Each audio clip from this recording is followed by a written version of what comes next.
Chris here. Today I'm going to be talking to you guys about the classic album from Amorphis, Tales from the Thousand Lakes. Now this was brought to my attention that they're doing a anniversary album of this, and that was mentioned to me in comments of one of my Amorphis videos, and he suggested that I talk about this album. I was like, well, that's a great idea because of the significance of this album, not just for Amorphis and putting a lot of light and getting a lot of ears listening to Amorphis and moving them forward, but I think it did a lot for the Finnish metal scene and Europe as well.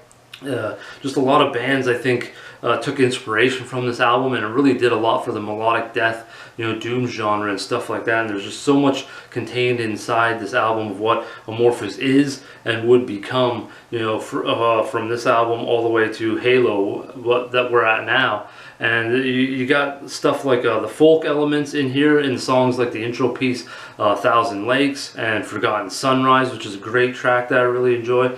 We also have the traditional Finnish lyrics, which are heavily incorporated into their albums now with Tommy Jutsen, and those lyrics are done by Pekka Kenyulainen. He does a fantastic job of bringing the folklore of Finland and their history and the traditional lyrics to life. I really like what his lyrics are like and the stories that they do, and just bringing everything together instrumentally to those as well. And Tommy Jutsen always nails them out of the park with his vocals.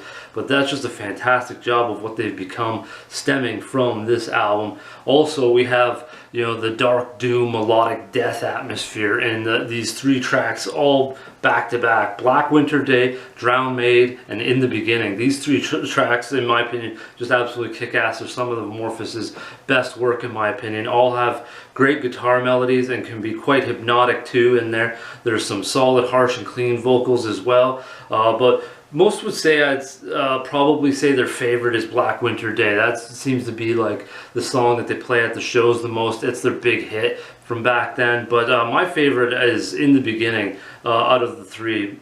But not by much, but it's my favorite in my opinion. I just like how the song grows into this awesome lead melody, which actually grows even more as the octave rises and the drums go with it really well. And it certainly created this fantastic high point in there where everything really comes together. And Casper Martinson busting out that organ piece at the end is just really, really hooky. So Casper Martinson, I definitely feel like he made a big impact on Amorphis, because he wrote the music for Black Winter Day, also the more progressive feeling of the Castaway, with Casper belting out on his Moog with riffs, leads, solos that have this subtle Middle Eastern tone. You got the track Magic and Mayhem, where it's really bust out some funkiness.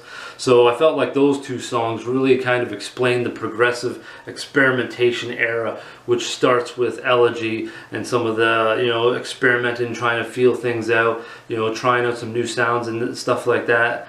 It really started with Elegy in my opinion, but like you definitely get some of that here. And overall, I think the elements of in Tales from the Thousand Lakes show up in modern Amorphis quite a bit as well. I wouldn't say the experimentation, but you get a lot, obviously the folk, the melodic death, the doomy atmosphere and stuff like that at times. And I definitely think you get a little bit more of that, especially when Olli Pekka-Laine, the bassist, returned. That's an old picture of him way up there. But yeah, I definitely feel like he contributed quite a bit. And I really like what he does. He's definitely a crafty individual. He's done some interesting stuff. Even released Octoploid recently, which is a wild adventure as well. It kind of has a feeling of Elegy on there as well, for sure. And Casper Martinson and Olli Pekka, they did Barren Earth together, which is a really cool project as well, in my opinion. But yeah, this is, I definitely think, a great album if you want to go back in time and listen to Amorphis, somewhere to start, or try to get into the 90s and feel like a good place to start with metal if you're trying to go to melodic death and doom sort of feel, and something with a little bit of folk and things like that in. So this would be a really great album to start. It's just got a wide array of so much diversity in there and things like that. So yeah, feel free to give a listen to Tales from the Thousand Lakes. Of course, all the links will be in the description below. I'll see if I can find some links to the anniversary album and stuff like that, and put that in there if you want to check that out as well. And until next time, folks, how about some heavy listening?